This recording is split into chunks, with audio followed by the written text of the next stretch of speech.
Então, essa história eu ouvi de um amigo meu enquanto a gente tomava umas no colégio. Sabe aquelas noites em que você só quer relaxar, trocar umas ideias e acaba ouvindo algo que te deixa com um frio na espinha? Foi exatamente isso. O cara começou dizendo que tinha uma parada que ninguém na família dele gosta de comentar, mas que todo mundo sabe que aconteceu. Ele parecia hesitar, mas estava meio alegre por causa da bebida, então resolveu contar. Tudo rolou na cidadezinha onde os avós dele moravam.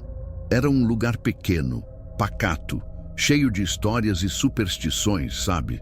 O tipo de cidade onde as pessoas cochicham quando você passa e todo mundo conhece os segredos de todo mundo, menos os mais obscuros, claro. O avô dele tinha uma propriedade meio afastada, no meio de um terreno cheio de árvores retorcidas, que já era meio sinistro por si só. Um dia, ele decidiu fazer uma limpeza num galpão abandonado que ficava na parte mais isolada da propriedade. Ninguém ia lá, porque a estrutura estava prestes a cair, mas o avô, teimoso como só ele, resolveu que ia dar uma olhada. No galpão, ele encontrou umas coisas estranhas, objetos velhos, bonecos feitos de tecido e palha, todos mutilados com pregos e cortes. O chão tinha marcas de algo queimado, como se alguém tivesse feito pequenas fogueiras por ali. Mas o que realmente o deixou desconfortável foi um caderno. Era um caderno pequeno de capa dura, todo rabiscado com coisas que nem pareciam estar em português. Uns símbolos que ele nunca tinha visto na vida. Ele tentou ler, mas aquilo não fazia sentido. E aí vem a parte esquisita. Quanto mais ele lia, mais ele falou que ouvia alguma coisa, como se um sussurro baixinho estivesse no ouvido dele.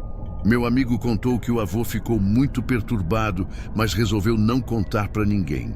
Ele levou o caderno para casa e jogou numa gaveta, como se quisesse esquecer que aquilo existia. Só que, desde aquela noite, a casa mudou. Meu amigo jurava que pessoas que visitavam a propriedade diziam sentir calafrios, que as luzes piscavam sem motivo e que portas se abriam e fechavam sozinhas. A avó dele dizia que ouvia passos do lado de fora da casa, mesmo quando ninguém estava lá. Teve até uma vez, segundo ele, que o tio ficou doente, bem grave, e ninguém conseguia explicar o porquê. Depois de meses de tensão e eventos esquisitos, o avô decidiu se livrar de tudo. Queimou os bonecos, o caderno, tudo. Meu amigo disse que ele nunca contou exatamente o que aconteceu na noite em que fez isso, mas que desde então ele ficou muito mais quieto, fechado, como se carregasse algo pesado. O mais assustador disso tudo é que o galpão foi derrubado anos depois, mas os poucos que se lembram garantem que o terreno ainda parece diferente. As árvores ao redor não crescem direito, fica um silêncio meio esquisito ali. E sabe o que é mais bizarro?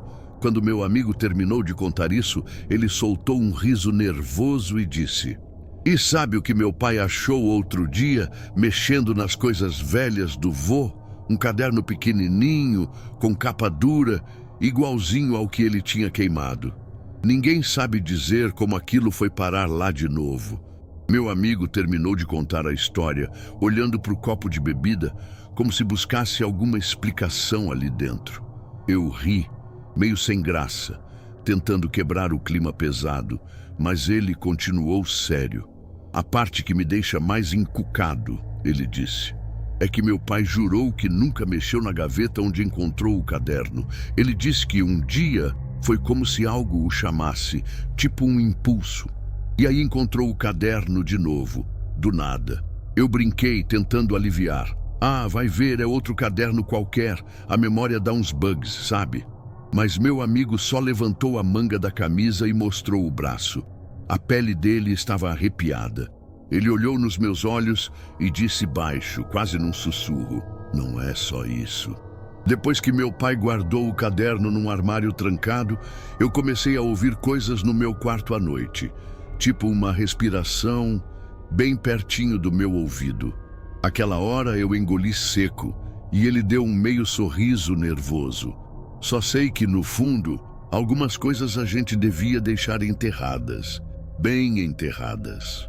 Falando isso, ele tomou um gole grande da bebida e me olhou, como se esperasse que eu falasse algo, mas eu não consegui. Eu só fiquei em silêncio enquanto encarava o vazio, sentindo aquele arrepio subir pela espinha.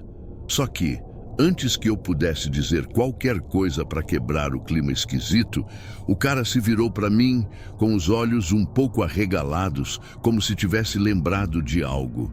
Ele murmurou quase sem mexer os lábios. "Você tá ouvindo isso?" Eu travei na hora. "O quê?"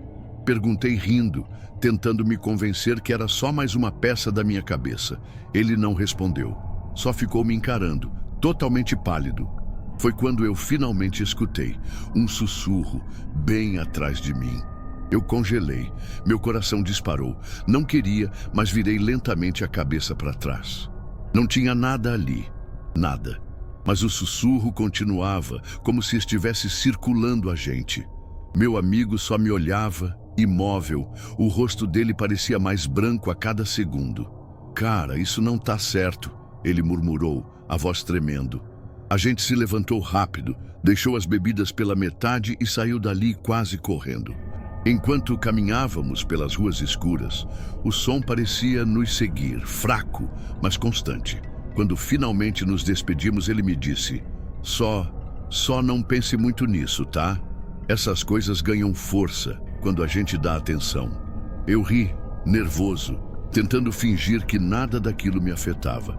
Mas naquela noite, sozinho no meu quarto, senti algo diferente. O ar estava pesado, abafado. Tentei dormir, mas foi impossível. Era como se houvesse alguém ali. Quando fechei os olhos e virei para o lado, senti nitidamente uma respiração bem perto do meu ouvido. No instante em que senti aquela respiração perto do meu ouvido, congelei.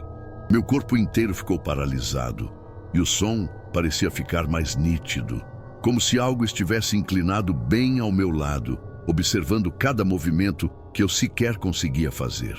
Abri os olhos devagar, encarando a escuridão do quarto, mas não havia nada ali. Ou melhor, eu não via nada. Mas aquele peso no ar, aquele som, continuavam. Depois de um tempo, não sei vim coragem de onde, mas sussurrei quase sem voz: "Quem tá aí?" O silêncio foi completo. Por um segundo, achei que tinha sido coisa da minha cabeça. Só que então, do canto do quarto, ouvi um barulho fraco, como de algo arranhando o chão. Eu não queria olhar, mas meus olhos se viraram por puro instinto. Na falta de luz, não dava para ver direito, mas dava para perceber. Algo, uma sombra mais escura que o resto do quarto, parecia estar se movendo lentamente, como se tivesse consciência de que eu estava olhando. Tentei me convencer de que era um jogo de luz, talvez minha visão ainda meio embaçada pelo sono. Mas aí aconteceu. Uma voz baixinha, distante, mas inconfundível, falou quase como um eco. "Você chamou." A essa altura, eu mal conseguia respirar.